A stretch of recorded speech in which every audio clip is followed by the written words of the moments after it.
Balita Ngayon.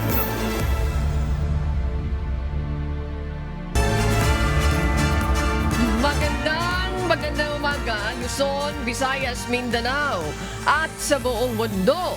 Oras natin sa buong kapuluan, alas 4:32 na po ng umaga, Philippine Standard Time. Ako po si Annie Rantori. Ngayon po araw ng Martes, ika-28 sa buwan ng Abril taong 2026. Ako po ang inyong amigo, Sherwin Kulubong. Tayo po ay sa bayang napapakinggan sa Radyo Libertad 1350, ang UNTV Radio. Ako naman po si Bernard Dalis. Magandang umaga sa inyong dalawa, amigo Sherwin and Bernard. Good morning. Good morning, Annie. Bernard, morning. Yan, sana maganda yung umaga ninyo doon sa ating mga nakikinig. Dito, simulan na natin agad ang balitaan. Narito po ang malalaki at makabuluhang balita ngayong araw. Headlines.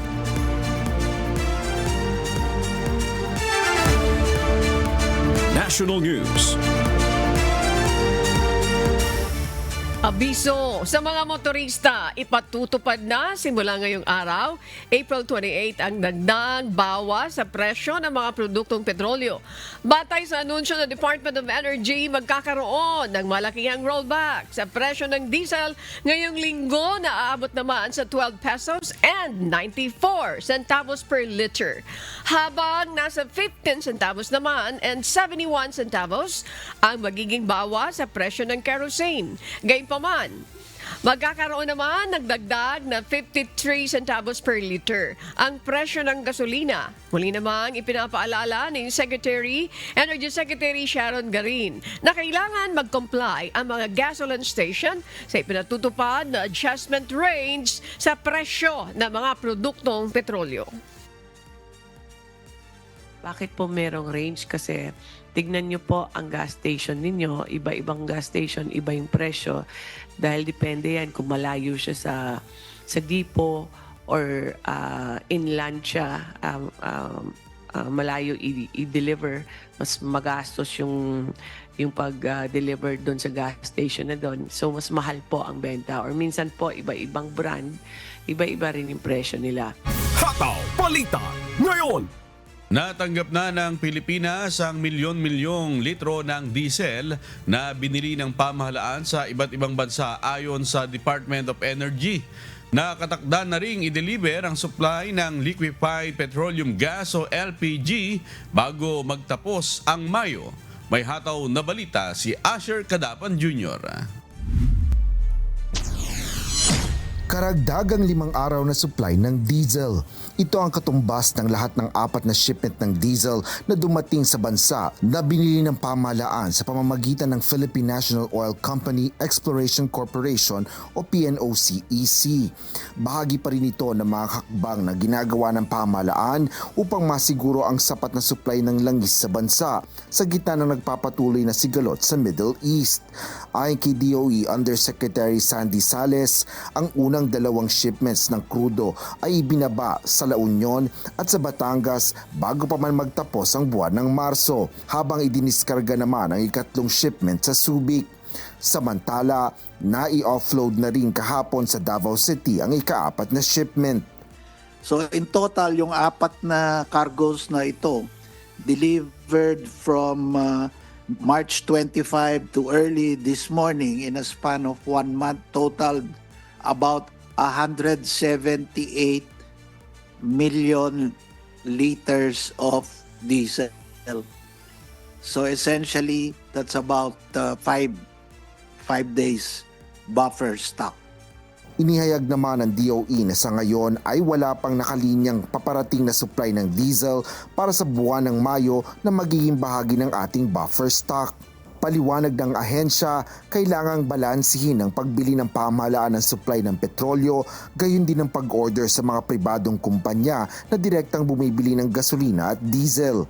Ito ay dahil hanggang 60 araw lang anila ang kapasidad ng bansa sa pag-iimbak ng petrolyo, kaya dapat pangasiwaan ang dami ng konsumo at pagbili ng supply. Samantala, naglalayag na rin ang barkong maghahatid sa Pilipinas ng karagdagang supply ng liquefied petroleum gas o LPG. Ayon kay Yusek Sales, ang mga order na ito ng ilang oil companies ay mula sa mga suppliers sa Estados Unidos. We have confirmed that the vessel has left Texas. It is en route to Panama to cross through the Panama Canal. Ang schedule pa rin niya ay makarating sa Philippines by May 20, from between May 20 to May 31. To the end of the month, hindi pa ma-verify until makatawid ng Panama Canal kasi medyo pila sa Panama Canal.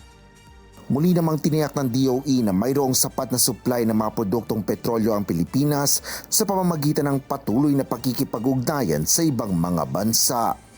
Asher Cadapan Jr. humahataw sa Balita Ngayon. Tiniyak ng Department of Energy o DOE na marami pa ang supply ng mga produktong petrolyo sa bansa. Sa datos ng DOE as of April 24, 2026, tatagal pa ng mahigit 50 araw ang supply ng diesel at gasolina sa bansa. Pinakamarami naman ang kerosene na umaabot pa ng mahigit 168 days, habang pinakakaunti ang reserba ng liquefied petroleum gas o LPG na nasa 38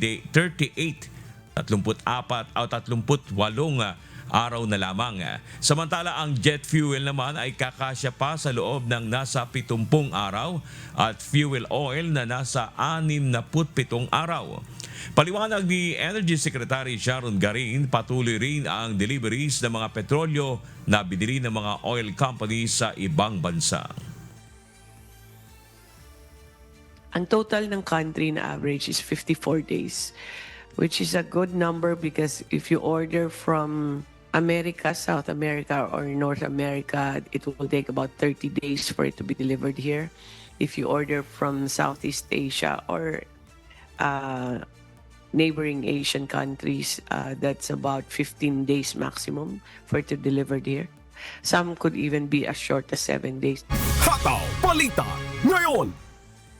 Sa pagpapatuloy ng Hataw Balita Ngayon, nagsagawa ng bilateral dialogue ang mga opisyal ng Pilipinas sa delegasyon ng Malaysian government kung saan napag-usapan ang tungkol sa energy security sa gitna ng nagpapatuloy na tensyon sa Middle East at epekto nito sa global fuel markets.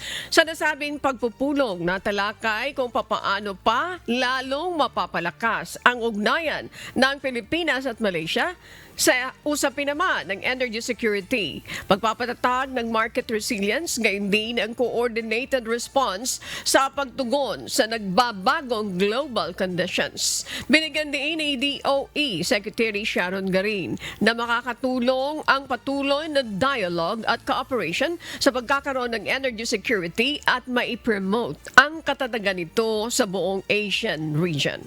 Hataw Balita Ngayon. Inihayag ng Department of Energy na wala silang nakikitang posibilidad ng yellow alert sa lahat ng power grid para sa buwan ng Mayo ngayong taon. Ayon kay DOE Undersecretary Rowena Guibarra, sa ngayon ay wala pa silang nakikitang senyales ng yellow alert batay sa nakikitang capacity at forecasted demand ng power supply. Subalit ayon sa DOE, nakadepende pa rin ito kung mayroong planta na biglang bumagsak o magpatupad ng forced outage. Paliwanag ng opisyal, kadalasang nangyayari ang yellow alert kung mayroong power plants na babagsak, bagay na hindi maaring mapredict kung kailan mangyayari. Hataw Balita Ngayon. Naharap ngayon sa matinding pressure ang pamahalaan bunsod ng mga krisis na nararanasan sa sektor ng agrikultura. Paliwanag ni Department of Agriculture Secretary Francisco Chu Laurel Jr., naharap tayo sa 3 sabay-sabay na global shock dahilan para maapektuhan ang supply at produksyon ng pagkain. May umahataw na balita si Mia Alonso. Malaking hamon ngayon para sa Department of Agriculture ang epekto ng 3 magkakasabay na global shocks sa sektor ng agrikultura. Paliwanag ng DA, hindi pangkaraniwan ang mga nararanasang krisis kung saan mas apektado na ngayon ang produksyon at kalakalan ng supply ng pagkain. Para kay Department of Agriculture Secretary Francisco Q. Laurel Jr., ang kasalukuyang sitwasyon ang aniyay worst time bilang isang kalihim ng DA. Ito ay dahil sa mga matitinding hamon na kinakaharap ngayon ng agriculture sector, kabilang na ang pabago-bagong pattern ng panahon dulot ng climate, gaya na lamang ng paulit-ulit na pag-iral ng El Nino at La Nina na may malaking epekto sa panahon ng pagtatanim at anihan. Kasama rin sa kasalukuyang problema ng pagbabago ng panahon ay ang pabalik-balik o paglala ng sakit sa mga hayop gaya na lamang ng African swine fever at bird flu na may malaki ring epekto sa supply at presyo ng karne sa merkado. Dagdag pa dito ang krisis sa supply ng langis, bunsod ng hindi pa rin natatapos na digmaan sa Middle East kung saan apektado ang presyo at transportasyon ng mga kalakalan na mayroong domino effect sa supply chain at export restriction ng mga produkto. Para kay Secretary Laurel, sa paglipas ng panahon ay lalo pang tumitindi at lumalala ang mga hamong ito na noon ay nakala niyang normal lamang bilang isang dating negosyante. Dagdag pa nito, bagamat mas maganda ang kalidad ng produksyon at marketing sa bansa, ang kompetisyon sa gastos ang nananatiling pangunahing balakid sa pagpapalakas ng stability ng domestic supply at potential export ng mga agri-products. Kaya naman sa gitna ng tumitinding krisis sa agrikultura, kailangan aniya na muling pag-isipan ng pamahalaan ang tradisyonal na mga hakbang sa seguridad ng pagkain at katatagan ng kalakalan ng bansa. Mia Alonso, humahataw sa Balita Ngayon. Patuloy ang isinasagawang soil covering operations sa nasusunog na landfill sa Navotas City. Layo nito na mapabilis ang pag-apula sa natitirang apoy sa landfill. Batay sa latest terminal imaging ng Manila Disaster Risk Reduction and Management Office kahapon, naobserbahan ang pagbaba ng karagdagang mga hotspot na anilay patunay na epektibo ang soil covering operations. Samantala, patuloy din ang technical support ng mga eksperto mula sa Japan International Cooperation Agency o JICA na nakatuon naman sa soil spreading at covering. Pansamantala namang itinigil bandang alas 4 ng hapon kahapon ang operasyon dahil sa pagbabago ng direksyon ng hangin patungo naman sa working area at safe zone ng mga nag-aapula ng apoy. Hataw Balita Ngayon. Samantala, patuloy ang paglalabas ng show cause order ng Land Transportation Office laban sa ilang vloggers at content creators na gumagawa ng delikadong video sa kalsada. Ayon sa ahensya, may ilan sa mga ito ang hindi pinapansin ng kanilang mga SCO at patuloy pa rin sa mapanganib na gawain. Babala ng LTO, maaring ma-revoke ang lisensya at ma-impound ang sasakyan ng mga lalabag sa batas trapiko. Sa nakalipas na 6 na buwan, umabot na sa 360 lisensya ang na-revoke ng ahensya at 258 ang nasuspinde kaugnay ng iba't ibang paglabag. Hinikayat din ng publiko na i-report ang mga pasaway na motorista sa opisyal na platform ng LTO upang mapabilis ang aksyon laban sa mga lumalabag. Sa mga vlogger natin, mga kababayan, content creator, dapat maging responsable sila. Huwag nilang i-challenge ang LTO na hindi sila aksyonan. Kasi kapag mali yung pinakikita nila sa video, hindi kami titigil at huhulihin talaga namin sila. Hataw Balita Ngayon.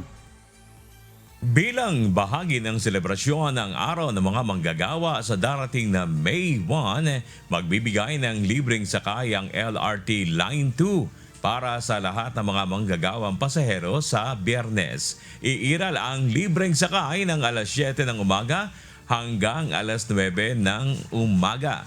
Gayun din ng alas 5 ng hapon hanggang alas 7 ng gabi. Ayon sa Light Rail Transit Authority, ito'y bilang pagkilala sa walang sawang pagsusumikap at sakripisyo ng mga manggagawang Pilipino. Hataw Balita Ngayon. Oy, good news yan sa ating mga manggagawa dahil kahit paano, libreng sakay po sila dun sa mga papasok ng May 1. Kasi since ang May 1 ay Labor Day o holiday. Walang pasok. Yung makakamenos ng pasahe. Oo, walang pasok yung iba. Pero meron pa rin mga pumapasok. Kaya ito, good news dun sa mga papasok. Kasi mababa rin. Rush hour yun, 7 a.m. to 9 a.m. That's Saka very good. pauwi naman is 5 p.m. to 7 p.m. Sana madagdagan pa. Yung mga maglilibring sakay, no? Good news po yun. Ang binabalita mo. Na. Pero ito, I don't know if it's good news for you. I'm sure hindi. Kasi nagbababala yung LTO doon sa mga gumagawa ng delikadong content. Sinasabi ito ng LTO. Paulit-ulit yan. Okay. Sinasabi Doon sa nila. mga motorista, partikular, sa mga motorista na meron tayong mga nakikita, yung gumagawa ng mga delikado talagang mga Content. content, yung binabanggit mga kanina, yung Superman, ano ba? Oy, di ba? Nauso yun. Diyan pa sa may Maharlika Highway. Ano po yun? Ano yung...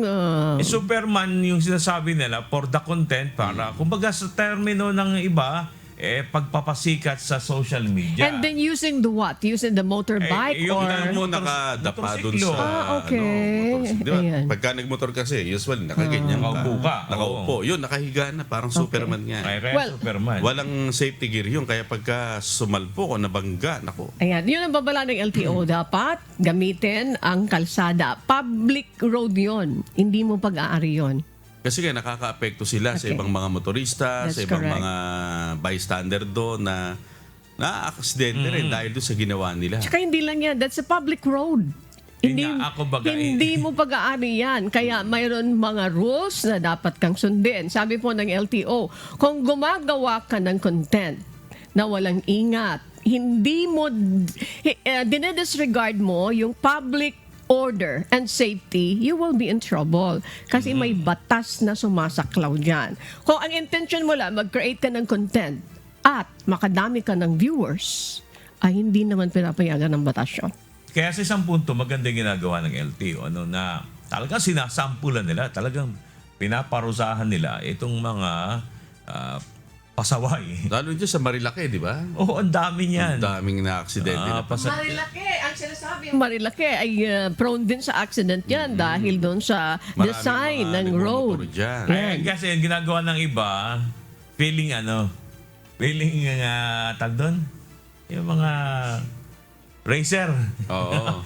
Talagang kumukurbada. Yung alam mo, gumapiling na nakikipagkarera. Gumagano yung tag nila doon. Babanking. Ayan, nagbabanking.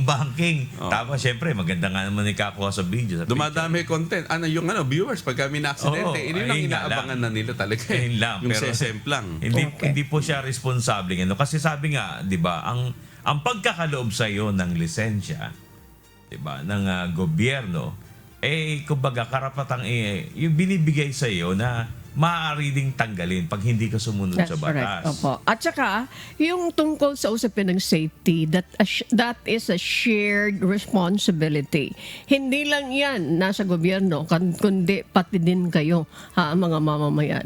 Kaya, kapag violate mo yan, may batas na harapin. Ibig sabihin, may naka-attack ng batas. Pwede nga silang padalhan agad-agad ng show cause order. If they disregard that, they will be in trouble.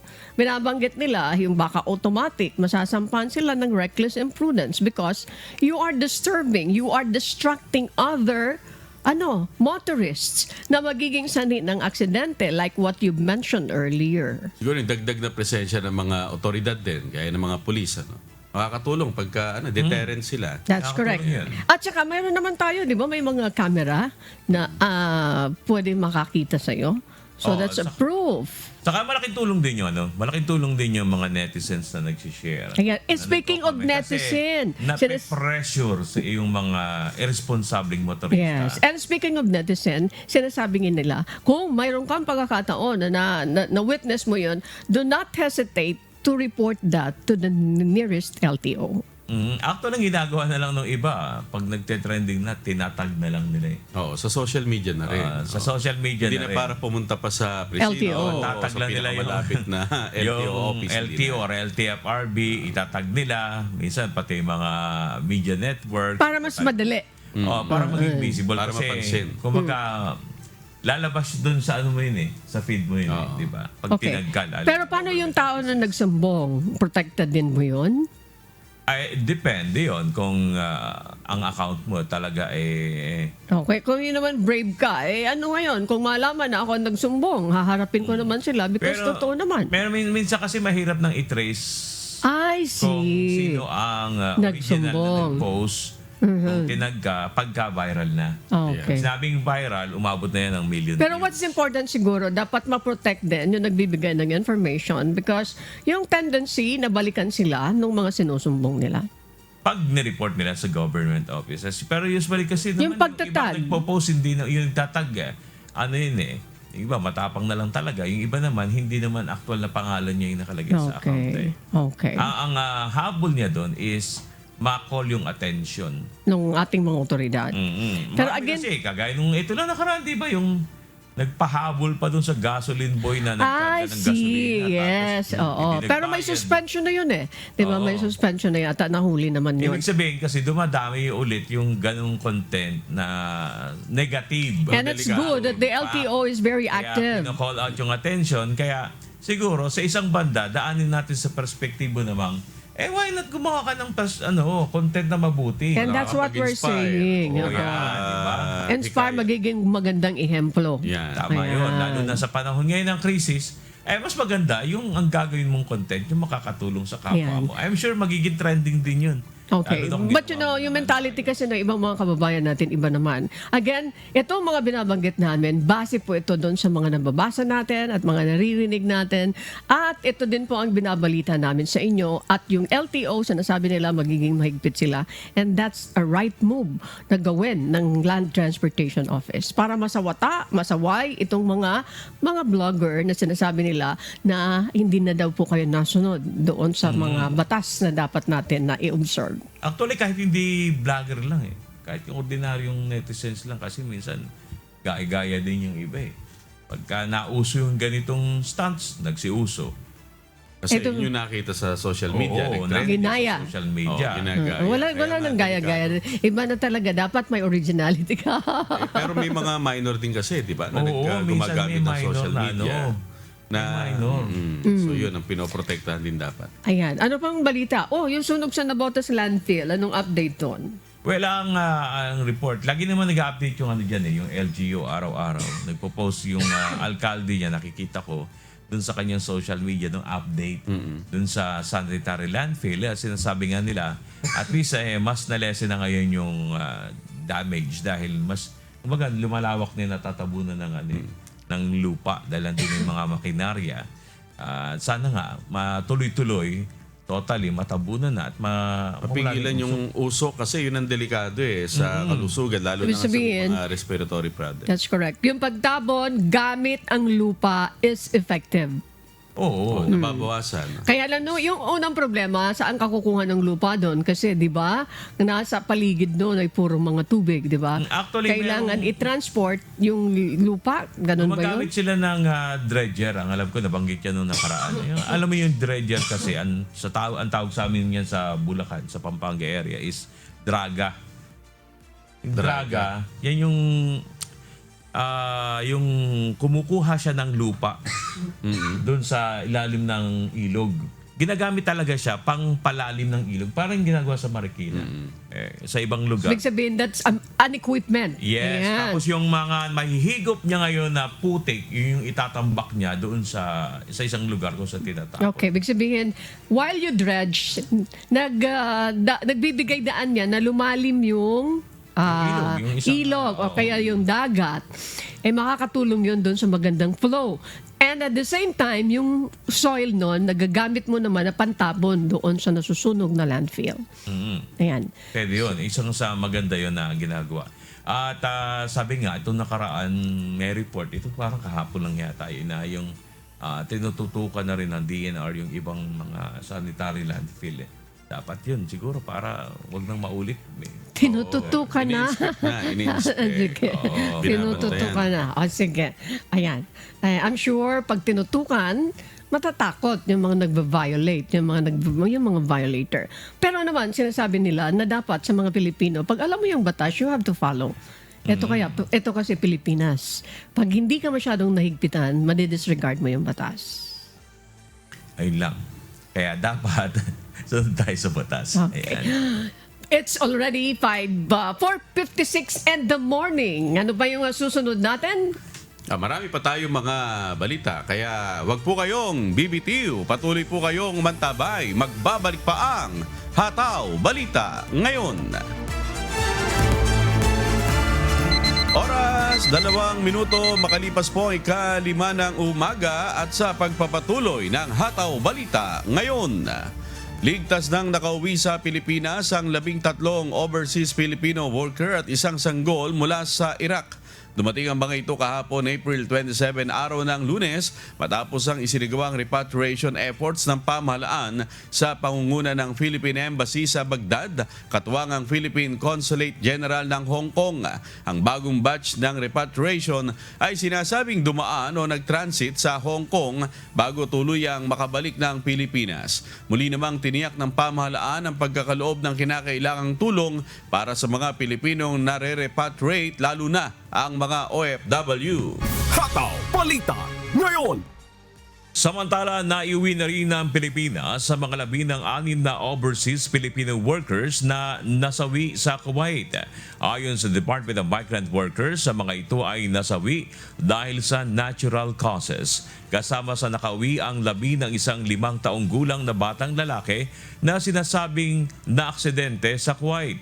Nakapagbigay na ang Migrant Workers Office sa Kuwait ng legal at medical assistance sa magulang ng bata na kapwa OFW. Ito'y upang matulungan sila na makamit ang hustisya at maipagamot ang ina ng bata na kasama rin sa naaksidente.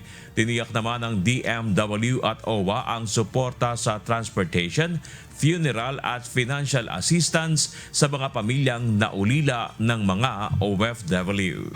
Hataw Balita ngayon. At para naman po sa mga balita sa iba't ibang panig ng mundo, narito ang ating global correspondent na si James Montuyan mula naman sa Maryland, USA. James, magandang umaga. Global News. Yes, magandang umaga sa inyo, Annie, Sherwin at Bernard at sa ating mga kasambahay. Sa atin naman pong mga balita sa iba't ibang panig ng daigdig. Humarap na sa korte si Cole Thomas Allen, ang suspect sa shooting incident sa White House Correspondents' Dinner noong Sabado na sinasabing naging banta sa buhay ni US President Donald Trump. Ayon sa White House, ito na ang ikatlong major attempt sa buhay ni Trump mula nang muli itong mahalal bilang Pangulo. Narito ang humahataw na balita. Mariing kinundina ng White House ang nangyaring pamamaril sa ginanap na White House Correspondents' Dinner na dinaluhan ng mga matataas na opisyal ng pamahalaan at media personalities. Ayon sa administrasyon, ang insidente ay isa na namang patunay ng lumalalang political violence sa bansa. Tinawag din ito ng White House na ikatlong tangkang pagpatay kay President Trump sa loob ng 2 taon. This is the third major assassination attempt against President Trump in 2 years. No other president in history has faced such repeated, serious attempts on his life. Sa kabila ng insidente, sinabi ng White House na nasiyahan ng Pangulo sa agarang pagtugon ng mga security forces, kabilang ang Secret Service na agad nakapigil sa suspect. Pinasalamatan din ng Pangulo ang mga otoridad, lalo na ang isang ahenteng natamaan ng bala ngunit nailigtas dahil sa suot na bulletproof vest. Kaugnay nito, nanawagan ng White House sa Kongreso na ipasa na ang karagdagang pondo para sa Department of Homeland Security upang mas mapalakas pa ang seguridad ng bansa. Saturday night served as yet another reminder of how important it is to fund the Department of Homeland Security. The Secret Service is a vital component of DHS. It has been directly impacted by this reckless political gamesmanship. Everyone in this room who was there on Saturday night witnessed the heroes of Secret Service and federal law enforcement jump into action in the face of grave danger and uncertainty. Samantala, humarap na sa korte ang suspect na kinilalang si Cole Thomas Allen. Sinampahan ng 3 kaso si Allen, kabilang na ang tangkang pagpaslang sa Pangulo ng Estados Unidos, paggamit ng baril sa isang crime violence at pagdadala ng baril sa layuning gumawa ng krimen. Ayon sa mga investigador, lumalabas sa paunang ebidensya na target ng suspect ang mga miyembro ng administrasyon, kabilang na ang Pangulo. Base na rin ito sa natagpuang manifesto ng suspect na naglalaman ng matitinding pahayag at banta laban sa Pangulo at sa kanyang administrasyon. Sa kabila ng mga pagkakaiba ng pananaw sa politika, nanawagan ang White House na dapat idaan sa maayos na pag-uusap ang mga hindi pagkakaunawaan at hindi sa karahasan.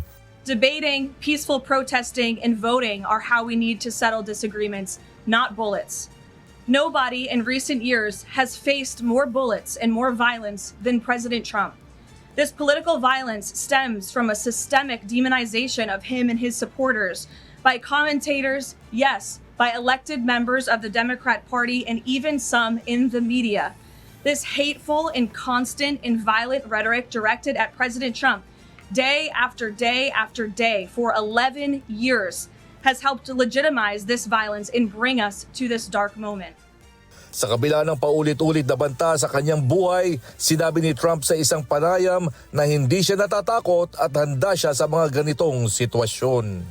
James Bonduyan, Umataw sa Balita Ngayon. Sinisisi ng Iran ang Estados Unidos kung bakit hindi nagtatagumpay ang mga negosasyon para sa tuluyang pagwawakas ng digmaan sa gitnang silangan. Pinabulaanan din ni Iranian Foreign Minister Abbas Araghchi ang mga naunang pahayag ng US at sinabing hindi totoong nagtagumpay ang mga ito sa kanilang layunin sa digmaan. May hataw na balita si Jovic Bermas. Dumating na sa Russia si Iranian Foreign Minister Abbas Araghchi bilang bahagi ng kanyang sunod-sunod na diplomatic tour sa gitna ng patuloy na tensyon sa rehiyon. Sa kanyang pagbisita sa St. Petersburg, nakipagpulong siya kay Russian President Vladimir Putin upang talakayin ang estado ng digmaan at mga hakbang tungo sa kapayapaan. Sa nasabing pulong, pinalakas din ng dalawang bansa ang kanilang ugnayan na inilarawan bilang isang matibay na bilateral at strategic partnership. از من خواسته شده که در این سفر یک بار دیگه اعلام بکنم که روابط جمهوری اسلامی ایران و فدراسیون روسیه از نظر ما یک شراکت راهبردی هست و به همین شکل ادامه پیدا. روابط ایران و روسیه به همان قوتی که بود ادامه پیدا خواهد کرد بلکه حتی با قدرت بیشتر و در گستردگی. Ayon sa Iran, inaasahan nilang mas lalo pang lalalim ang kooperasyon ng Tehran at Moscow, hindi lamang sa aspeto ng diplomasya, kundi pati sa mga isyu ng seguridad at regional stability. Nangako naman si Putin na gagawin ang lahat upang maisulong ang kapayapaan sa rehiyon at maiwasan ang muling pagsiklab ng labanan. این ملاقات بسیار خوبی رو با جناب پوتین داشتیم، شاید بیش از یک ساعت و نیم طول کشید. همه موضوعات هم در روابط دو جانبه، هم در مسائل منطقه‌ای، هم در بحث جنگ و تجاوز رژیم آمریکا و رژیم صهیونیستی همه ابعاد مورد بحث قرار گرفت و همینطور همکاری‌های بین دو کشور. Kaugnay nito, muling sinisi ng Iran ang Estados Unidos sa pagkabigo ng mga naunang negosasyon. Matatanda ang walang nabuong kasunduan ng Iran at Estados Unidos matapos ang mahigit 20 oras na pulong sa Islamabad. Kinansela na rin ni US President Trump ang pagpunta sana ng kanyang mga kinatawan sa Pakistan para sa ikalawang round ng negosasyon matapos ang pag-iit ng Iran na hindi sila makikipagpulong sa US hanggat hindi nito itinitigil ang blockade sa mga daungan ng Iran. باعث شد که مذاکرات دور قبلی علیرغم پیشرفت‌هایی که صورت گرفته بود ولی نتونه به اهداف خودش برسه. زیاده خواهی‌هایی که انجام دادن و رویکردهای غلطی که اتخاذ کردن لازم بود که برای بررسی آخرین وضعیت ما مشورت‌هایی رو با دوستانمون در پاکستان داشته باشیم که الحمدلله سفر خیلی خوبی بود و مرور کردیم بر آنچه که گذشته و اینکه در چه شرایطی میتونه مذاکرات ادامه پیدا کنه. Ayon kay Araghchi, sa kabila ng ilang development sa mga pag-uusap, nabigo ang negosasyon dahil sa kalabisan ng mga hiling ng United States. Bago ang kanyang pagbiyahe sa Russia, nagtungo muna ang Iranian Foreign Minister sa ilang bansa, kabilang ang Pakistan at Oman na mga tumatayong mediator sa US-Iran talks. Giit ni Araghchi, nabigo ang US sa kanilang layunin sa digmaan, kaya humihiling umano ito ng negosasyon. that they have achieved none of their goals. This is why they ask for negotiation. We are now considering it. Sa kabila ng mga tensyon, nilinaw ng United States na nananatili silang bukas sa negosasyon at maaaring makipag-ugnayan ng Iran anumang oras kung handa na ito.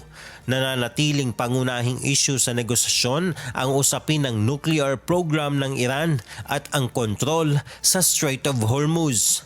Jovic Bermas, humahataw sa balita ngayon. Magpupulong ngayong araw ang mga opisyal ng Estados Unidos sa pangunguna ni US President Donald Trump upang talakayin ang bagong proposal ng Iran para sa pagwawakas ng digmaan sa gitnang silangan. Ayon sa ilang source, posibleng kasama sa proposal ang muling pagbubukas ng Strait of Hormuz. May hataw na balita. Narito ang ating hataw na balita. Isang bagong proposal ang isinumite ng Iran sa Estados Unidos sa pamamagitan ng mga mediator mula sa Pakistan, kaugnay na posibleng solusyon sa tuluyang pagtigil ng digmaan sa rehiyon. Ayon sa mga ulat, nais ng Iran na unahin munang pag-usapan ang pagbubukas ng Strait of Hormuz at pagkatapos ng digmaan bago talakayin ang iba pang sensitibong issue tulad ng nuclear program nito. Sa ilalim ng bagong panukala, hinihiling ng Tehran na unahing itigil ng Washington ang labanan at magbigay ng garantiya na hindi na ito muling magpapatuloy bago tumungo sa mas malalim na negosasyon. Kung maisa sa katuparan ang unang bahagi ng kasunduan, susundan nito ng ikalawang yugto kung saan tatalakayin ang pamamahala at malayang paglalayag sa Strait of Hormuz na mahalagang daluyan ng langis at gas sa pandaigdigang merkado. Sa kasalukuyan, nananatiling sentro ng sigalot ang nasabing ruta matapos magpatupad ng blockade ang Iran, na sinagot naman ng United States ng kaparehong hakbang sa mga daungan ng Iran.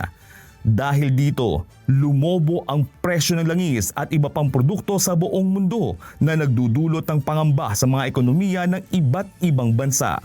Inaasahang pag-uusapan ng administrasyon ni US President Donald Trump ang nasabing panukala sa isang pulong kasama ang kanyang national security at foreign policy team. Kabilang sa mga tatalakayin ang kasalukuyang stalemate sa negosasyon at ang mga posibleng susunod na hakbang ng United States. Gayunman, may mga pangamba na kung papayag ang US sa panukala, maaaring mawalan ito ng leverage sa mga susunod na negosasyon, lalo na sa usapin ng nuclear program ng Iran. Sa kabilang panig, nananatiling hindi patiyak kung handa ang Washington na ipagpaliban ang mga talakayan ukol sa nuclear activities ng Iran na matagal ng sentro ng tensyon sa pagitan ng dalawang bansa. Una nang nilinaw ng White House na ang mga ganitong usapin ay masusing pinag-aaralan. Iginit din ng mga opisyal na nananatili sa kamay ng United States ang kapangyarihan sa negosasyon at tiniyak na ang anumang kasunduan ay dapat pumabor sa interes ng Amerika.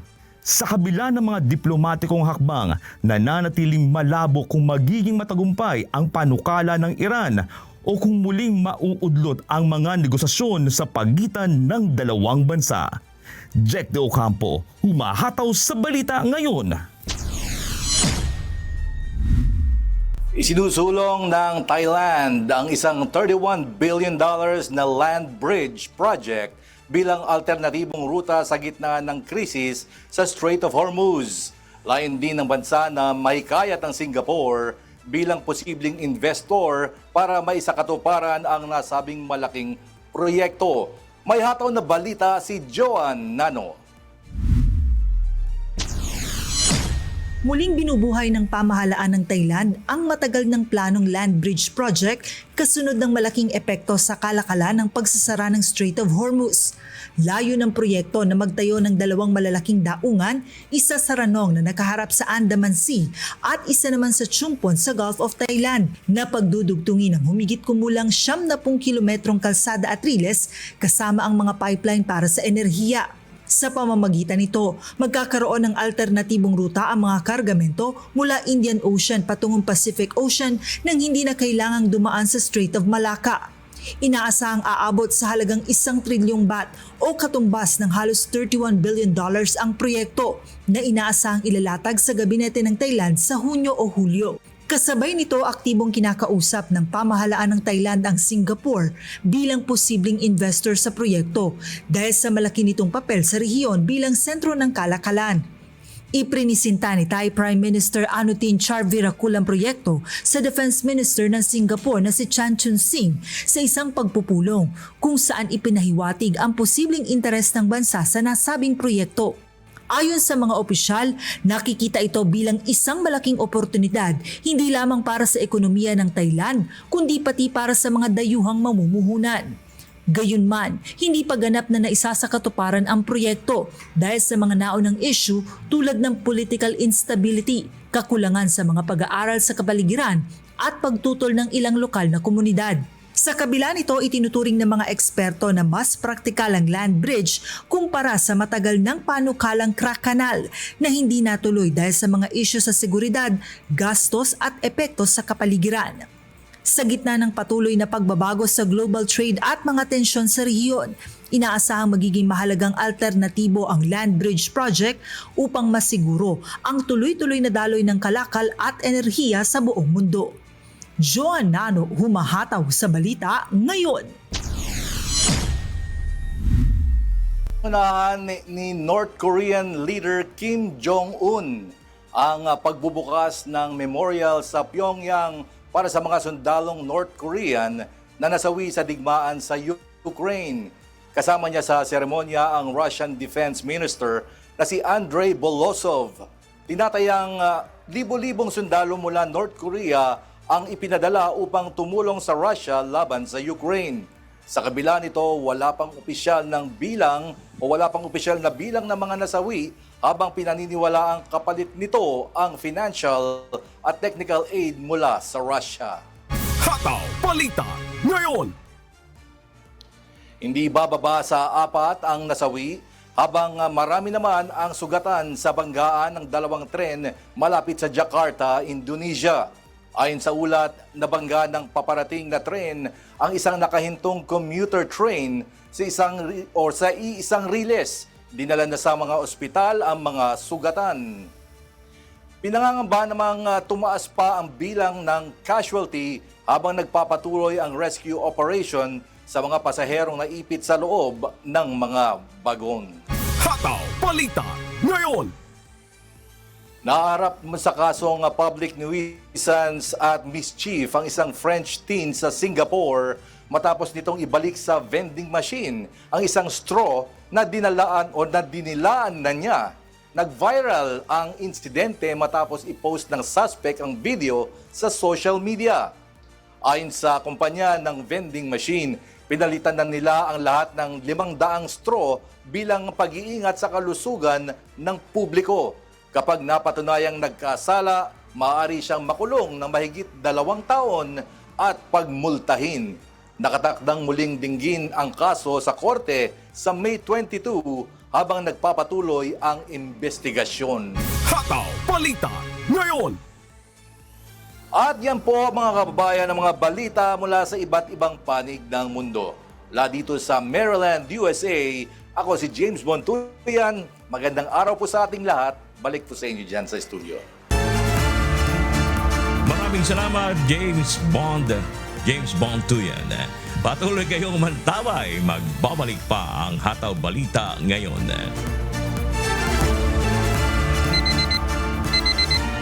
Oras sa buong kabuluan, 5:27 na po ng umaga at sa pagpapatuloy ng Hataw Balita ngayon.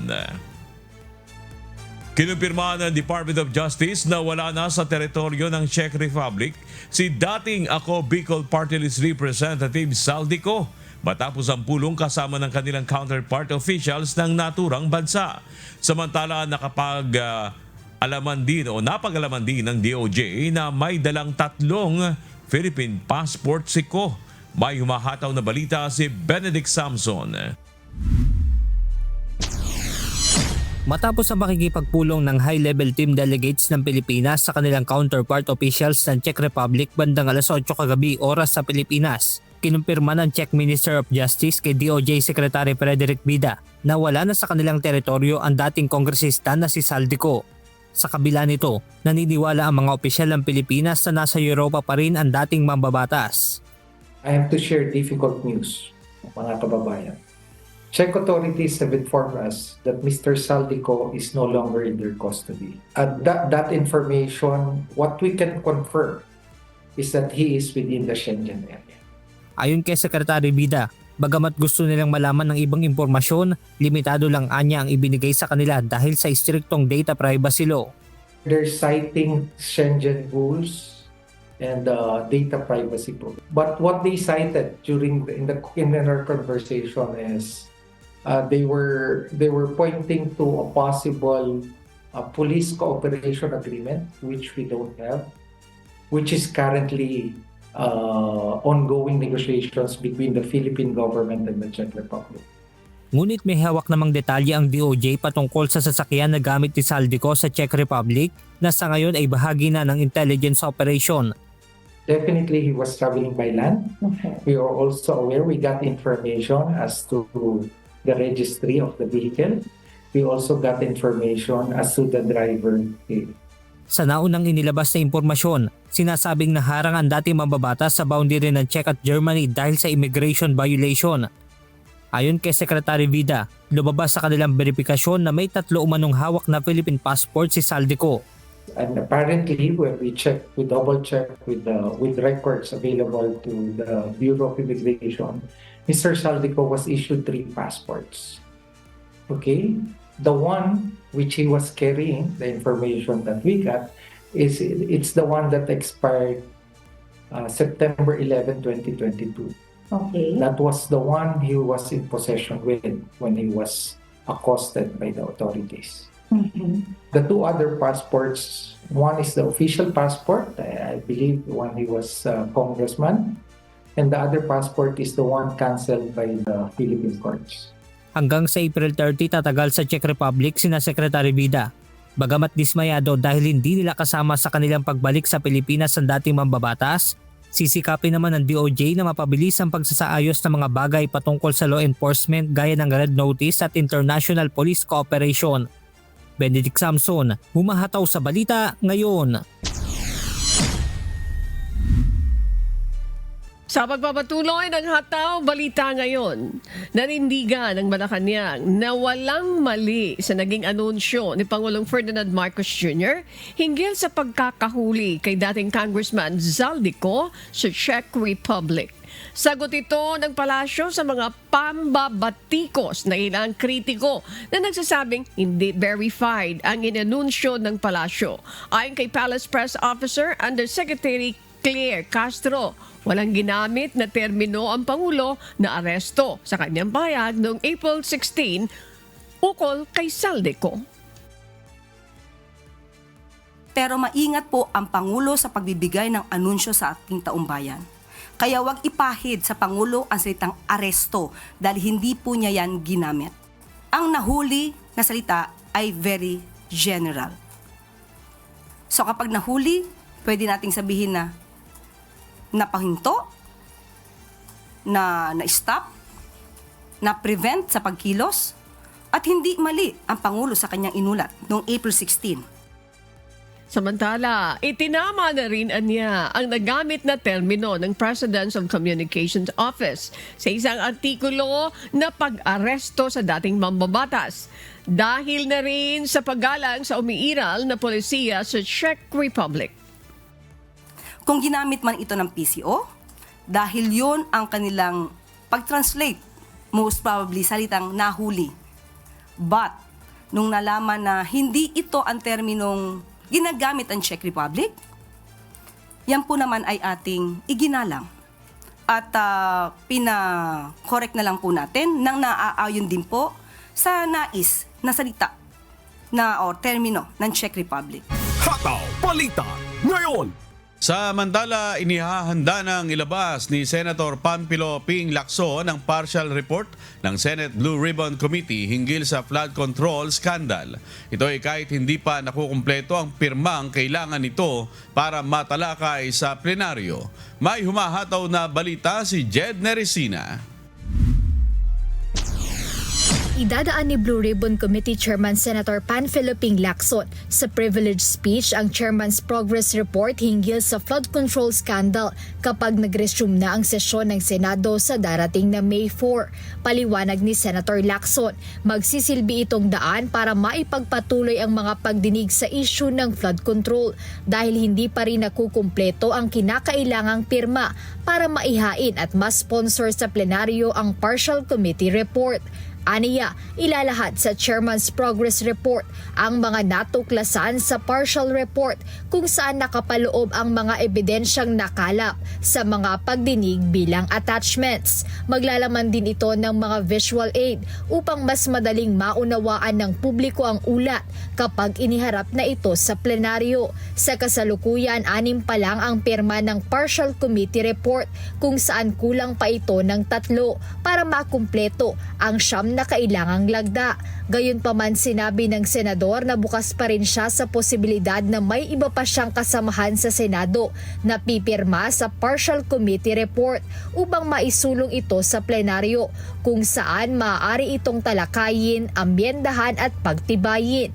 Kaugnay nito na una nang inihayag ng Blue Ribbon Chairman na inihahanda na niya ang nasabing Chairman's Progress Report upang ibahagi rin sa Department of Justice at Office of the Ombudsman upang makatulong sa pagbuo ng mga kaso laban sa mga sangkot sa anomalyang nangyari. Bukod dito, nais din niyang muling imbitahan si dating House Speaker Martin Romualdez sa susunod na pagdinig ng komite at pagharapin sila ni dating Congressman Zaldico, pati na ang mga dating sundalo na nagsabing naghatid sila ng mga kickback sa iba't ibang personalidad. Paliwanag ng senador, mas makabubuti kung magharap ang mga nabanggit na personalidad upang luminaw ang mga detalyeng nailabas na may kaugnayan sa flood control projects issue. Samantala, nang tanungin hinggil sa posibilidad na umabot kay Pangulong Ferdinand Marcos Jr. ang ebidensya, iginiit ni Senator Lacson na susundan ng Blue Ribbon Panel ang ebidensya kahit pa humantong ito sa Pangulo. Gayunman sa ngayon ay wala pa aniyang lumulutang na matibay na ebidensya na nag-uugnay sa Pangulo kung kasama nga ito sa mga tumanggap ng kickback dahil hindi naman ginawa ang salaysay sa ilalim ng oath o panunumpa. Jed Neresina, humahataw sa balita ngayon. Naghain ng reklamong tax evasion sa Department of Justice ang Bureau of Internal Revenue laban kay dating Presidential Spokesperson Attorney Harry Roque sa asawa nito at kasamahan dahil sa bigo umano ang mga ito na makapagbayad ng buwis at makapagsumite ng tax return. Samantala, pinabulaanan naman ng kampo ni Attorney Roque ang paratang at sinabing politically motivated ang naturang hakbang ng BIR laban sa kanila. Si Benedict Samson, humahataw.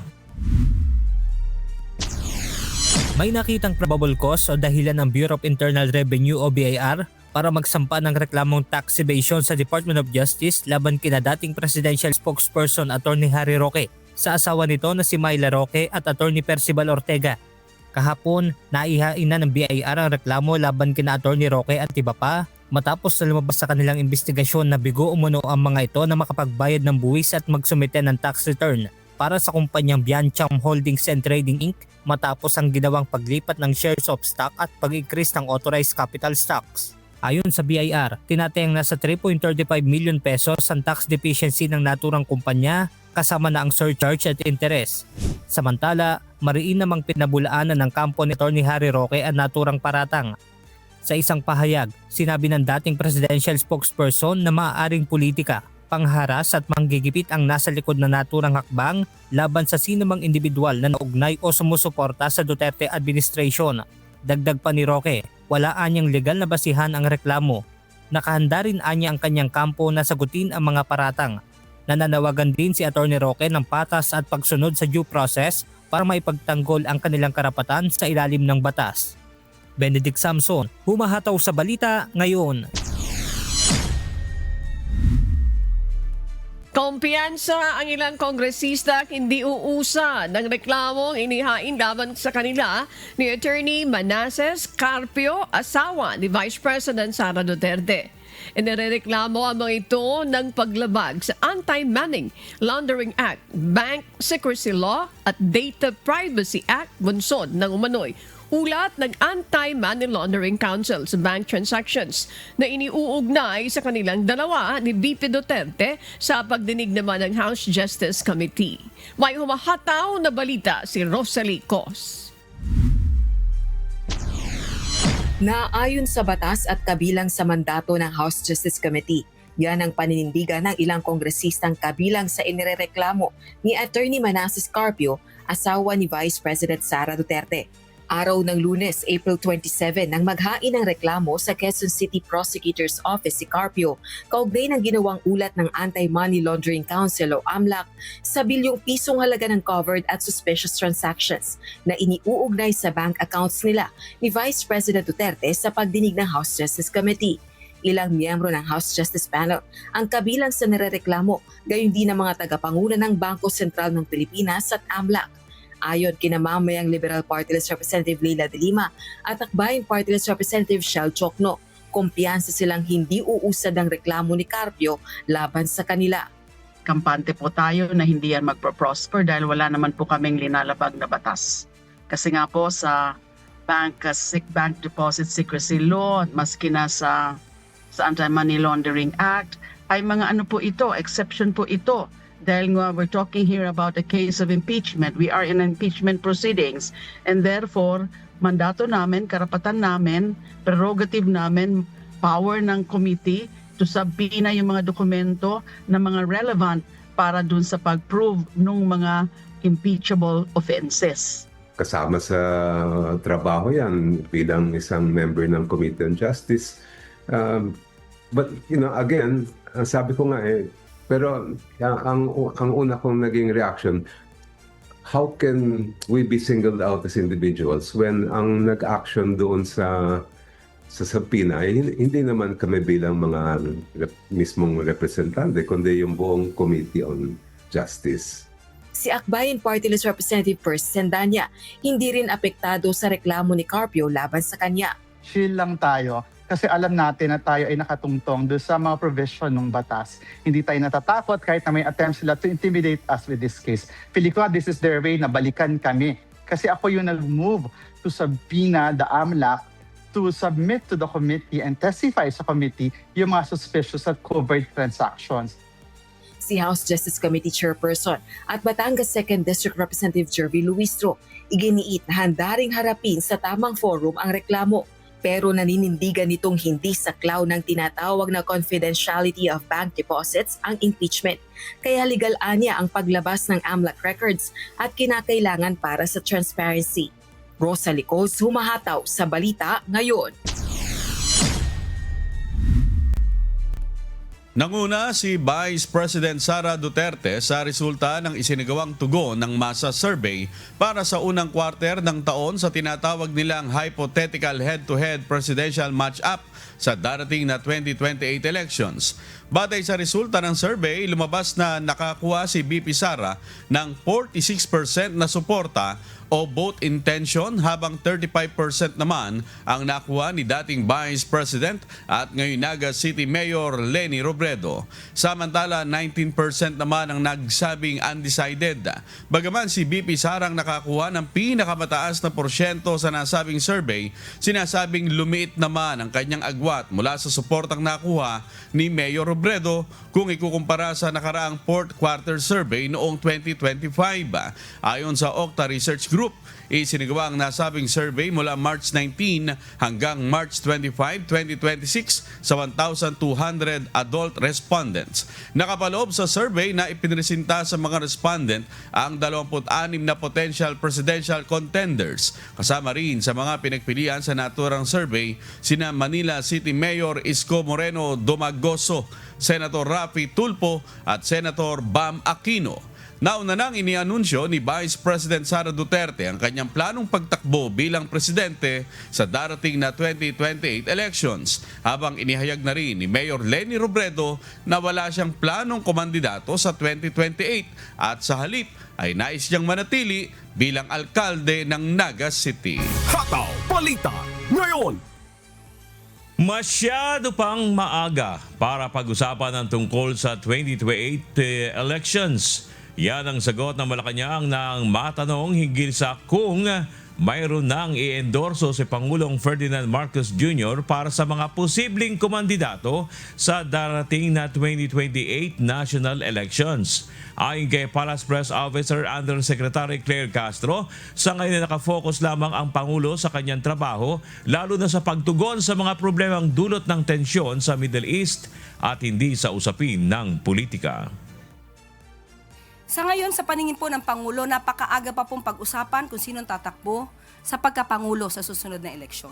Tutok po ang Pangulo sa pagtatrabaho, tutok po ang Pangulo lalong-lalo na sa nangyayaring sigalot dito sa Middle East para tuloy-tuloy po ang supply ng produktong petrolyo sa ating bansa. Hindi po focus ng Pangulo ang politika sa ngayon. Trabaho po muna. Hataw Balita ngayon. Nilinaw ng Malacanang na walang katotohanan ang kumakalat na mga balita hinggil sa umano'y reshuffle o balasahan sa mga miyembro ng gabinete ni Pangulong Ferdinand Marcos Jr. Isa si Palace Press Officer Undersecretary Claire Castro sa umano'y napapabalitang papalitan. Pero sagot ni Yusek Castro, sa ngayon ay wala itong katotohanan. Gayunman, binigyan din ito na ang pagpapalit ng mga gabinete ay nasa diskresyon ng Pangulo. Una-una, I will always serve at the pleasure of the President. Yan naman po ang katotohanan. Pero po sa mga fake news peddlers, abangan ang susunod na kabanata. Sa ngayon, wala po. Ang usapin ng reshuffle matapos ang resignation ng dalawang dating advisors ng Pangulo na sina retired General Eduardo Año at Carlito Galvez Jr. Hataw Balita ngayon. Ipiniliwanag ng pamahalaang panlalawigan ng Batangas na nakabatay sa kumpletong requirements ang paglalabas nila ng Socio-Civic Projects Fund o SCPF. Una nang nilinaw ni Executive Secretary Ralph Recto na hindi politikal ang programa at para ito sa kapakinabangan ng mga barangay at estudyante. Binigyang diin din ng probinsya na wala sa kapangyarihan ng gobernador ang pag-aproba o pagtanggi sa mga benepisyaryo nito. Sa tala ng lokal na pamahalaan, 980 sa 1,078 na barangay sa Batangas ang nakatanggap na ng tulong. May ilang tseke na hindi pa nakukuha dahil sa hindi pagdalo sa schedule, habang ang iba inaantala dahil sa kulang na requirements. Ito ang sagot ng Batangas Provincial Government sa aligasyon ni Batangas 1st District Representative Leandro Lebiste na may mga kapitan umano na hindi nabigyan ng pondo na ipinangako ng Pangulo kahit kumpleto na ang kanilang dokumento. Ayon sa pamahalaang panlalawigan, walang basihan ang paratang ni Lebiste at hindi ito pata sa umiiral na proseso. Nananawagan din ang probinsya na huwag gawing issue ng politika ang programang layong tumulong sa komunidad. Hataw Balita ngayon. Nagsasagawa na ng investigasyon ng pambansang pulisya sa posibleng kaugnayan ni Charlie Atong Ang at ng isang police major sa Chinese triad ng illegal na sigarilyo sa bansa. Maging ang kaugnayan ng mga ito sa operasyon ng online sabong ay inaalam na rin ng mga otoridad. Si Lea Ilagan, humahataw. Nahaharap ngayon sa kontrobersya ang isang tauhan ng Criminal Investigation and Detection Group Visayas Region matapos na lumutang ang pangalan nito sa operasyon ng illegal na sigarilyo sa Negros Island Region. Inaalam din ng mga otoridad kung may kaugnayan ito kay Charlie Atong Ang at sa Chinese triad na hinihinalang nasa likod ng illegal na paggawaan at distribusyon ng sigarilyo. Kasama po yan sa investigation. Kasali din po yung sa investigation na nabanggit po niya na isang police major ng CIDG sa Bacolod sa City na kung saan ito raw po ay involved.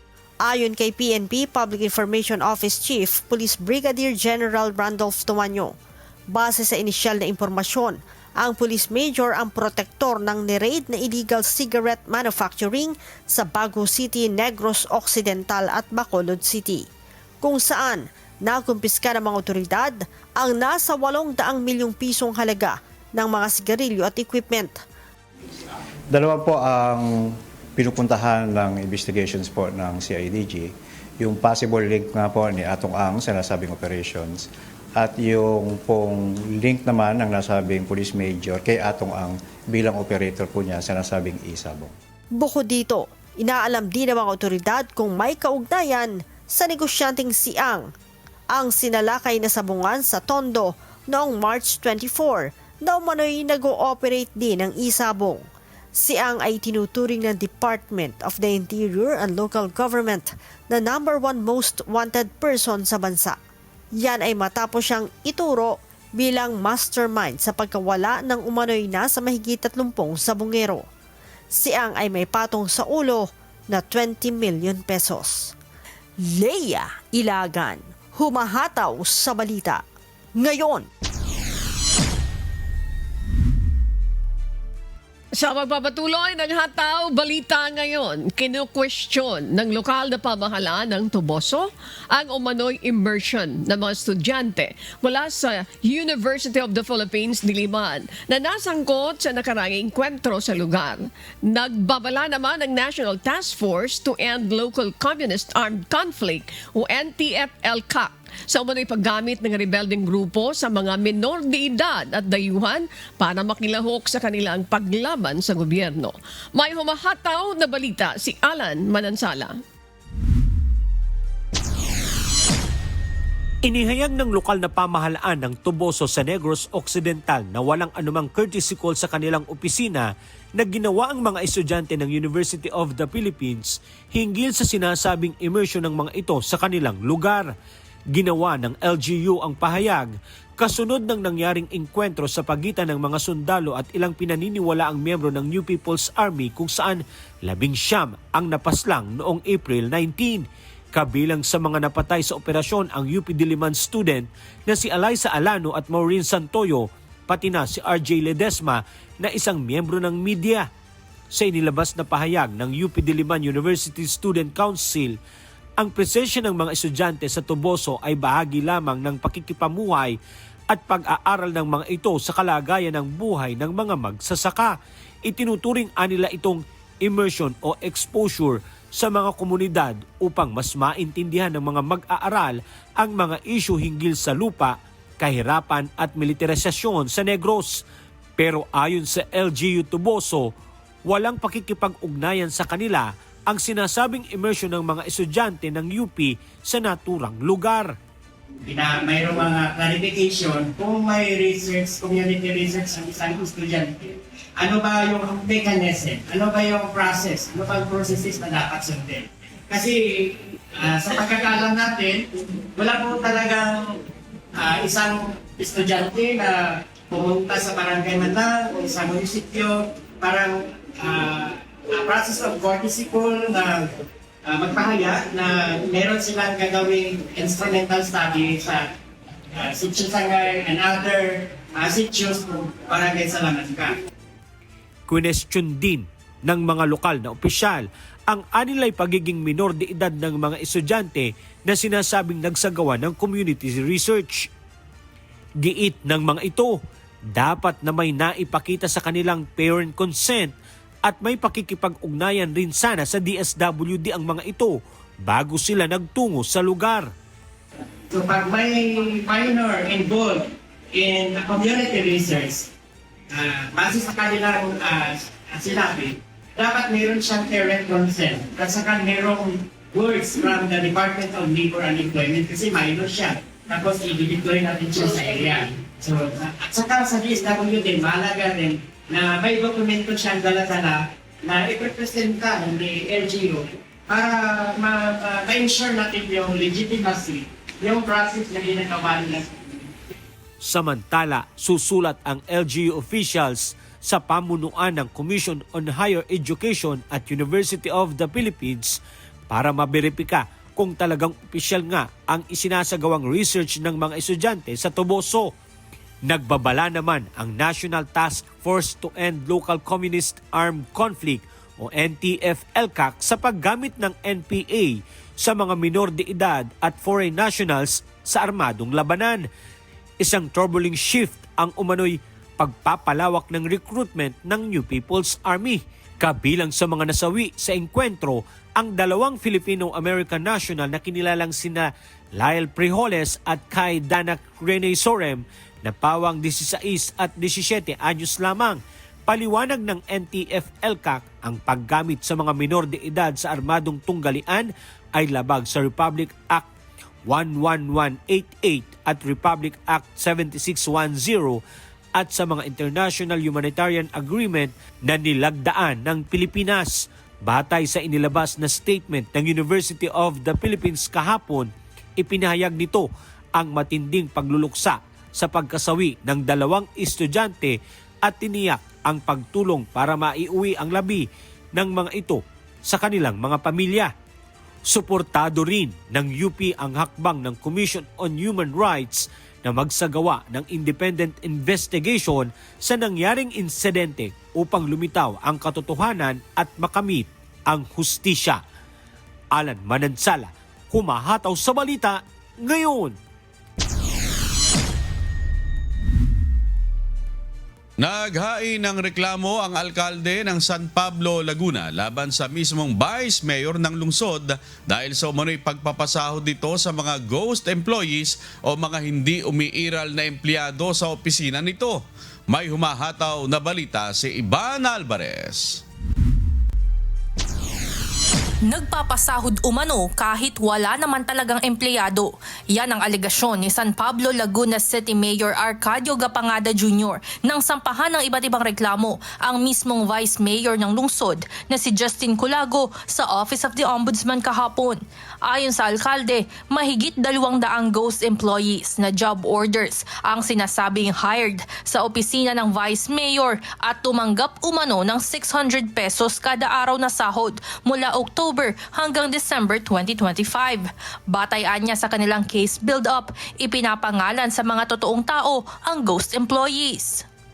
Pagkat napakarami pong naping mga tagalunsod ng San Pablo sa pagkakaroon po ng pagiging ghost employees na hindi nila alam na sila po pala'y multo. Napag-alaman umano na ilan sa mga ito ay nakatira na sa ibang bansa habang ang iba ay hindi naman nakarehistro sa kanilang lungsod kundi taga-ibang lugar o probinsya. Hindi rin nagtutugma ang daily time records, personal data sheets at pirma ng mga umano'y ghost employees ni Vice Mayor. Lumalabas po yung records na may tumanggap ng pera na when you interview the people involved ay hindi po sila ang tumanggap. At sila po handang magbigay ng mga susumpaang salaysay to prove na sila po, na sila hindi talaga, hindi po sila tumanggap na manapay lumalabas na ninakaw ang kanilang pagkatao po. At hindi sila po ang pumirma. Bunsod nito nahaharap sa malversation, graft, paglabag sa Code of Conduct and Ethical Standards for Public Officials and Employees, grave abuse of authority, serious dishonesty at iba pang reklamo ang Vice Mayor ng San Pablo City. Sinubukan na ng UNTV News and Rescue na hingi ng panig ng kampo ni Vice Mayor Culago patungkol rito, ngunit wala pa itong tugon sa ngayon. Samantala, dadaan naman ang reklamo ng alkalde sa evaluation process ng Office of the Ombudsman. Evan Alvarez, humahataw sa balita ngayon.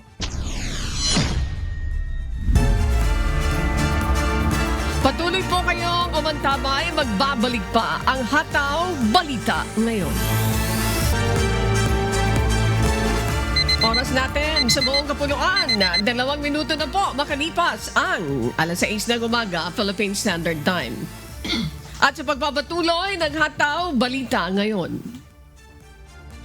Abiso po sa ating mga kababayan, magsasagawa ang Department of Labor and Employment ng malawakang job fair sa darating na May 1. Araw po ito ng Biyernes, kalinsabay ng selebrasyon ng Labor Day o araw ng mga manggagawa. 89 na job fair centers sa iba't ibang lugar sa bansa ang pagdarausan ng event.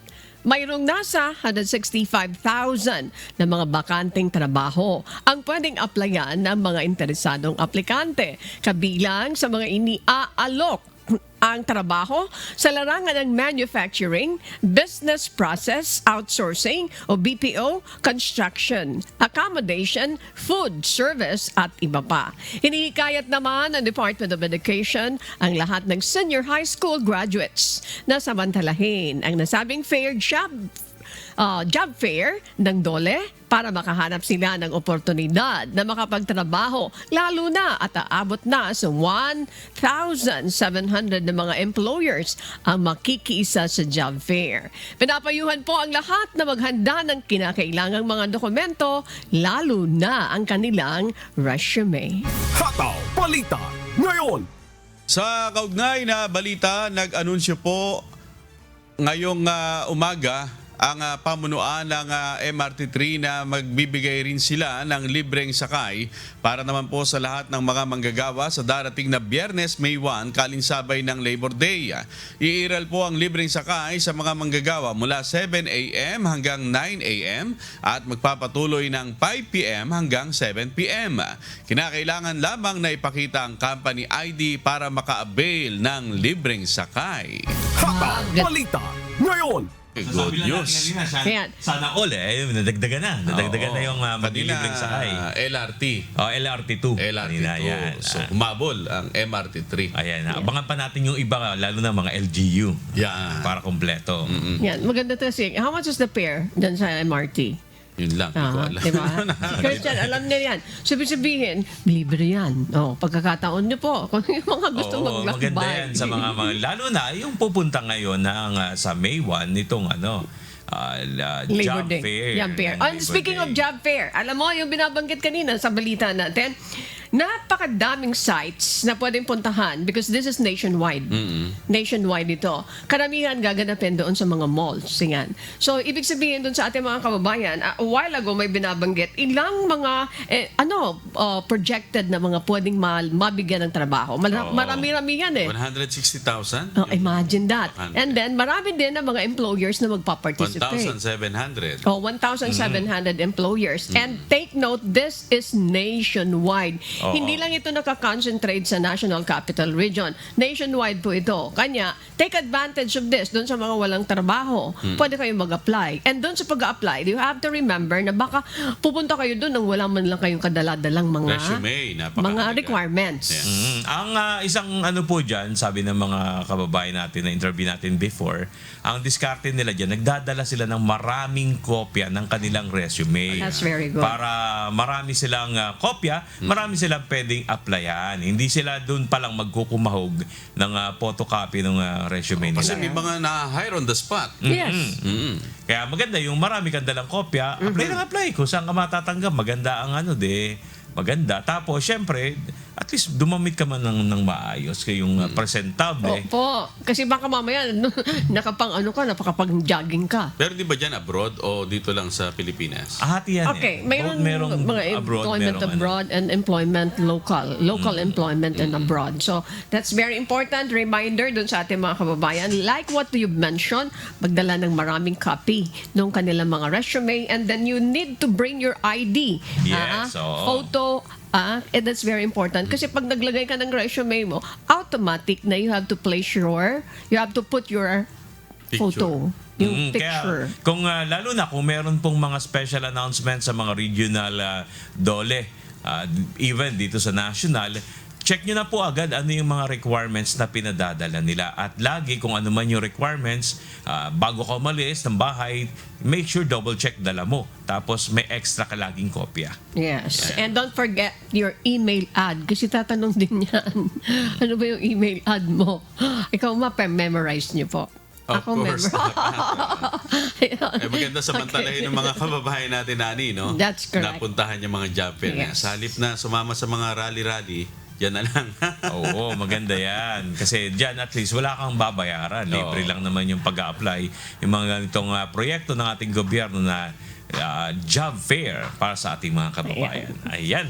Samantala, o yung mga pupunta, tsak mainit ang panahon. Kung pupunta kayo ng Japan, magdala kayo ng ekstrang baon na tubig at ng syempre, konting makakain. Weather News. At kaugnay niyan, alamin natin ang magiging lagay ng panahon sa iba't ibang bahagi ng bansa ngayong araw ng Martes, April 28, 2026. Panoorin natin ang update mula sa Pag-asa Weather Forecasting Center. Magandang umaga po sa ating lahat. Narito ang ating weather update para sa araw ng Martes, April 28, 2026. Wala pa rin naman tayong minomonitor na anumang bagyo or low pressure area sa loob at labas ng ating Philippine Area of Responsibility. At patuloy ang pag-iral ng easterlies or yung mainit at malinsangan na hangin na nagagaling sa Dagat Pasipiko dito sa buong bansa natin. Ito po yung nagdadala ng mainit at maalinsangan na panahon sa malaking bahagi ng ating bansa. Liban na lang sa makikita natin sa ating satellite imagery na kumpol na kaulapan sa ilang bahagi ng Mindanao. Para sa magiging panahon natin ngayong araw dito sa Luzon, asahan po natin ang maaliwalas na panahon, bahagya hanggang sa maulap na papawirin. Pero asahan din natin yung init at alinsangan lalo na sa tanghali hanggang hapon. May mga posibilidad ng isolated rain showers o kaya mga localized thunderstorm pagdating sa hapon at sa gabi. Katulad po nung nangyari kahapon, meron po tayong mga isolated na rain showers at mga localized thunderstorm dahil dito sa Metro Manila at mga karatig lugar po natin. So, posible po mangyari po ulit ito ngayong araw. Kaya ugaliin po natin i-check ang mga website ng Pag-asa at social media pages para sa mga nilalabas na thunderstorm advisory. Agwat ng temperatura para sa Metro Manila, 25 to 35 degrees Celsius. Sa Lawag, 25 to 33 degrees Celsius. For Tuguegarao, 24 to 37 degrees Celsius. Baguio, 17 to 25 degrees Celsius. For Tagaytay, 23 to 33 degrees Celsius. At Legazpi, 25 to 32 degrees Celsius. Para naman dito sa may Misamis Occidental, Lanao del Norte, Lanao del Sur, Maguindanao del Norte at Maguindanao del Sur, pati na rin sa may Zamboanga del Norte, inaasahan po natin yung mga kalat-kalat na pag-ulan dulot netong easterlies. Para naman dito sa may Palawan, Visayas at nalalabing bahagi ng Mindanao, asahan naman natin ang maaliwalas na panahon, pero yun din po, asahan din natin yung init at alinsangan, lalo na sa tanghali hanggang hapon. May mga chance po ng isolated rain showers at mga localized thunderstorm pagdating sa hapon at sa gabi. Agwat ng temperatura para sa Calayan Islands at Puerto Princesa, 26 to 34 degrees Celsius. For Iloilo, 26 to 33 degrees Celsius. Cebu, 27 to 33 degrees Celsius. For Tacloban at Cagayan de Oro, 26 to 32 degrees Celsius. Zamboanga, 25 to 33 degrees Celsius. At Davao, 25 to 34 degrees Celsius. Para naman sa ating heat index na nilabas kahapon, nakapagtala tayo ng 40 to 42 degrees Celsius dito sa Metro Manila. Pinakamataas nating naitala ay 46 degrees Celsius sa dalawang lugar, which is sa Puerto Princesa, Palawan at Dagupan, Pangasinan. Sinundan ito ng 44 degrees Celsius sa Sangli Point, Cavite at Cuyo, Palawan. Para naman sa ating forecast na heat index ngayong araw dito sa Metro Manila, 40 to 42 degrees Celsius. At ang pinakamataas natin posibleng maitala ay 44 degrees Celsius. Dito ito sa Sangli Point, Cavite at susundan ng 43 degrees Celsius sa tatlong lugar, Dagupan, Pangasinan, Puerto Princesa, Palawan at Butuan City, Agusan del Norte. Pinapaalalahanan po natin yung mga kababayan po natin, yung matinding exposure po sa init ay meron po tayong risk sa ating kalusugan. So ugaliin po natin uminom ng maraming tubig, iwasan po natin lumabas ng tanghali hanggang hapon at kung hindi po natin maiwasan ay magdala po tayo ng pananggalang sa init katulad na rin po ng payong. Wala naman tayong nakataas na anumang gale warning sa anumang seaboards na ating bansa. Ang sunrise mamaya ay 5:35 a.m. at ang sunset mamaya ay 6:12 p.m. At napanood po natin ang update mula kay Pag-asa Weather Specialist Chanel Dominguez. Tandaan sa bawat araw na ating nasisilayan, tayo magpasalamat sa Diyos na mailalang. Hataw Balita ngayon. Inatasan na ni Manila Mayor Isko Moreno Dumagoso ang mga departamento ng Maynila na maglatag ng agarang hakbang laban sa matinding init ng panahon. Pinatitiyak ng alkalde na handa ang mga health center at may sapat na supply ng gamot para sa mga senior citizen at iba pang vulnerable sectors. Isasagawa ang malawakang misting operations sa iba't ibang komunidad upang makatulong sa pagpapalamig ng paligid. Inatasan din ng mga ahensya na protektahan ang mga senior citizen at traffic enforcers sa pamamagitan ng pag-adjust ng serbisyo at pagbibigay ng sapat na tubig habang naka-duty.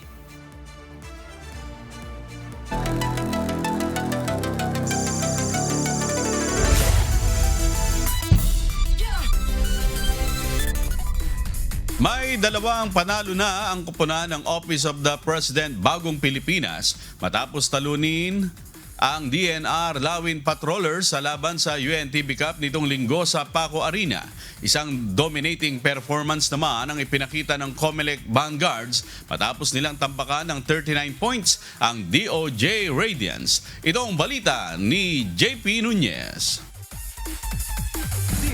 Nang on the break, extra fast, Dunsir sa ilalim, what a top shot! Muling ipinakita ng mga kupunan ang kanilang lakas para makausad sa elimination round ng UNTV Cup Season 12 sa Paco Arena nitong linggo, April 26. Sa umpisa ng triple header match, unang nagtuo sa hardcourt ang Senate Defenders at PhilHealth Health Insurers.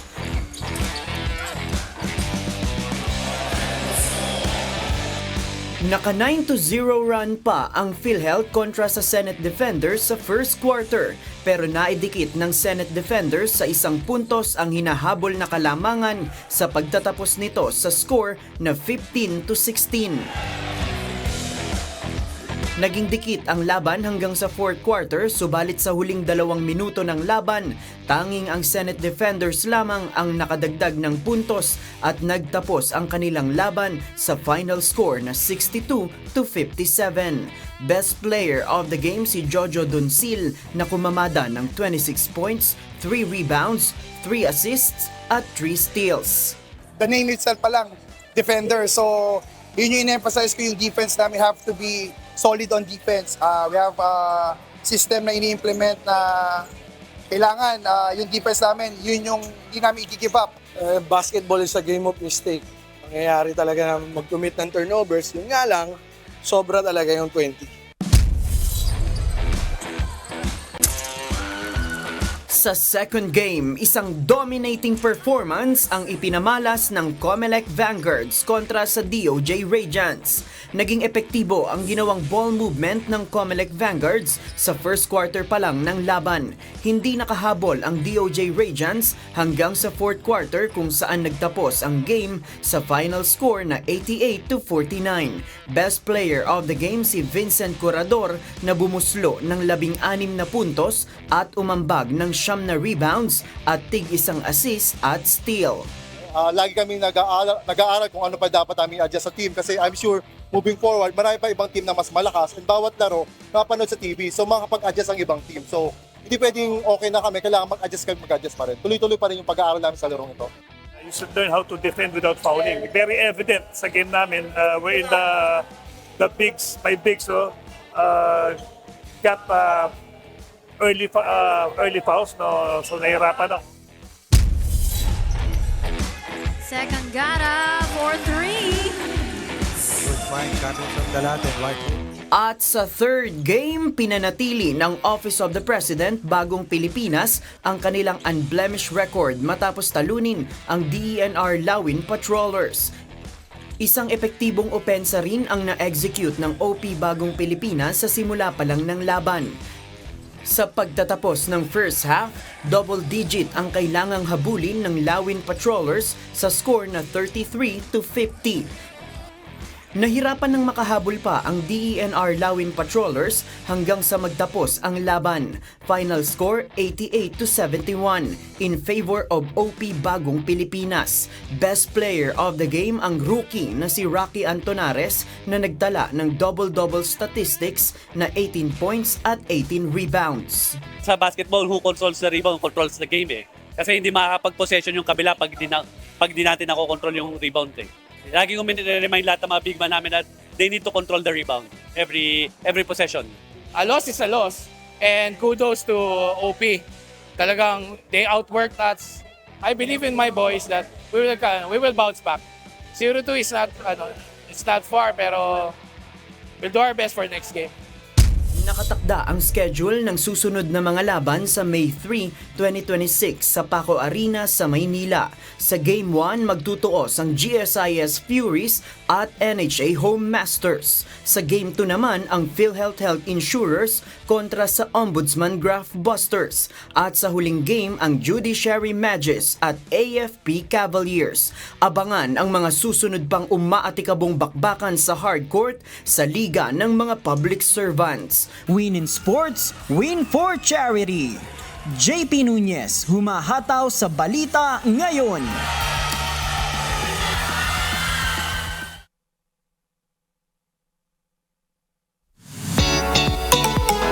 Feature News. Oy, pasok sa World's 50 Best Chicken Dishes ng Taste Atlas ang ipinagmamalaking chicken inasal at chicken adobo ng Pilipinas. Batay sa listahan na inilabas ng Travel Atlas na isang travel online guide para sa traditional foods at nagsasagawa din ng research para sa popular dishes at ingredients nito.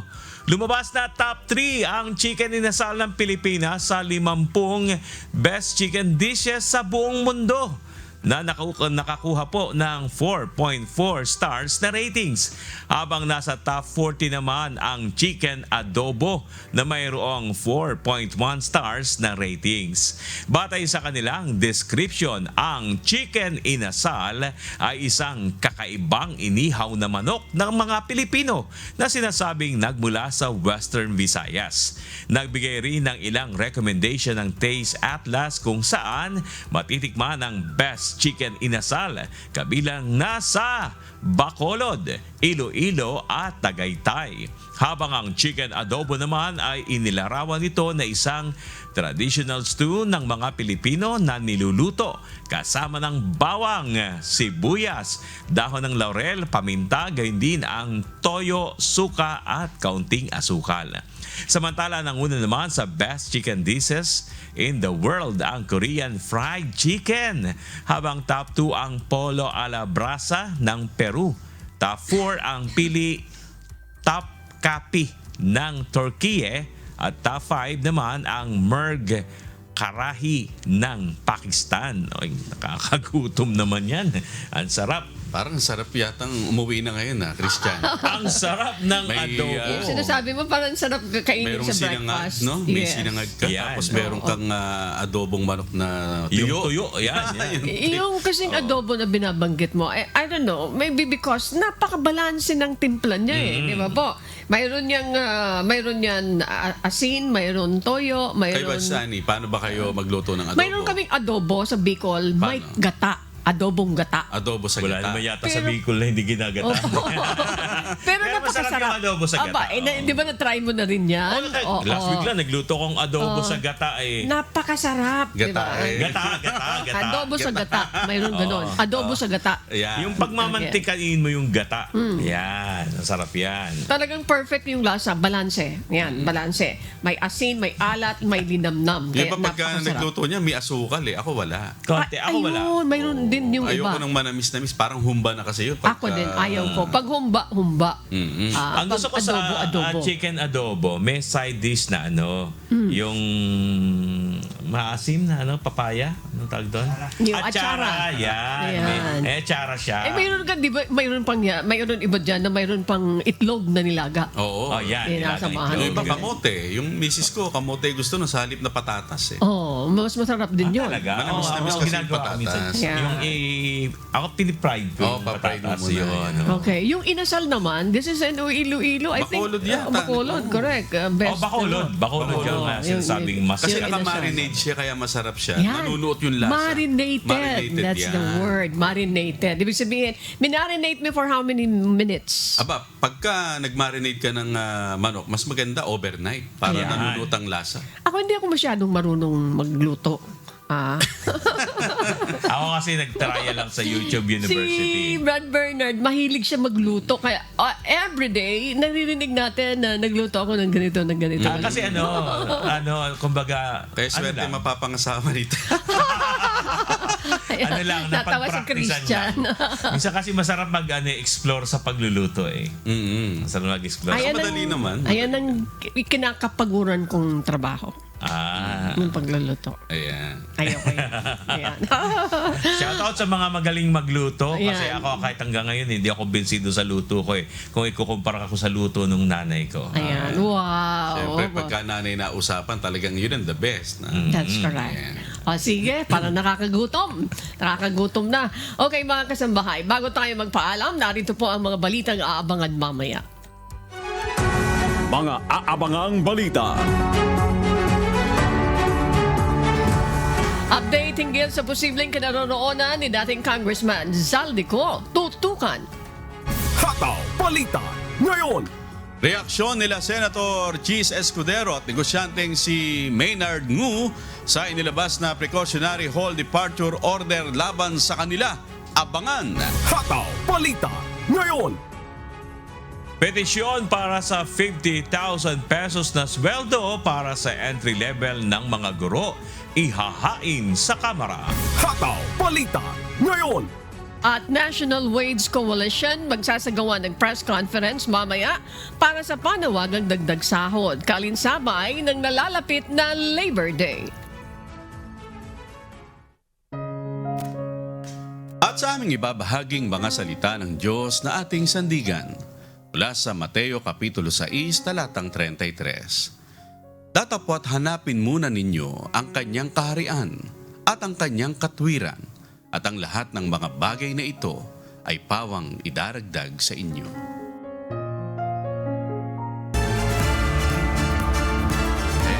Babatiin yung aking may bahay na magluluto na ngayon. Adobo raw, request ni Sherwin. At sinangag. Ayan. Tapos may mainit na kaping barako. Ayan. Nako talaga naman. Nagugutom kami dito. Si Joanne Nano, yung ating EP. At ganoon din. Sino ba dyan? Si Josa. Si Rap ba o kaya si... JC. Ayan. Ito naman si Christian. Kanina pa tumatawa eh. Oo. Nagluluto rin yan. At si Jerickson. Si Ron naman, sabi niya, gusto ko yan. Ayan. Sino pa? Si Justin, gusto. Ayan. Si Josa naman, gustong-gusto din yan. Sige. Ikaw naman, Brad Bernard. Abangan ko yung sinasabing luto ni Christian. Magdadala daw siya dito. Ayan. Ayun si Jasper, yung mga taga-IT Pwede natin. tayo magagahan pagkatapos. Very good. Ayan. Sige, sa susunod. Yung mga wow. Pwede. Yung mga taga-IT natin, si Jasper, si Berniel, ayan, si Lacardo. Ayan. Talaga gusto din nila yan. At saka si Arian. Maganda nga yun, after ng ating news kasi magsasalo-salo. Ayan. Pwede. Sige. Sino magdadala ng adobo? Di si Christian muna. Sige. Rotation tayo. Sige. At yan po ang mga humahato na balita ngayong umaga ng Martes, ika-28 sa buwan ng Abril 2026. Ako po inyong amigo, Sherwin Kulubong. Ayan, at dahil shoutout pala dun sa mga taga City Hall ng Malolos City. Kahapon kumuha ko doon ng mga papers. Hindi ako nagpakilalang taga-media pero ang ganda ng serbisyo nila. Maganda at organize yung kanilang serbisyo doon. Nakakatawa yung ganong serbisyo. Salamat po. Sa ngalan ng lahat ng bumubuo ng UNTV News and Rescue, UNTV Radio La Verdad 1350 at ng ating mga correspondent mula sa Pilipinas at sa iba't ibang panig ng mundo. Ako naman po si Bernard Daddies. Maraming salamat po sa 2 oras ninyong pagtutok sa ating balitaan ngayong umaga. Muli niyo po kaming samahan bukas para sa mga humahataw na balita. Ako naman po si Annie Rentoy. At dito sa UNTV at UNTV Radio La Verdad 1350, Diyos ang aming sandigan, serbisyo publiko ang aming tinahalagahan. Standby po, susunod na ang Good Morning, Kuya. Salamat po sa Diyos at magandang umaga.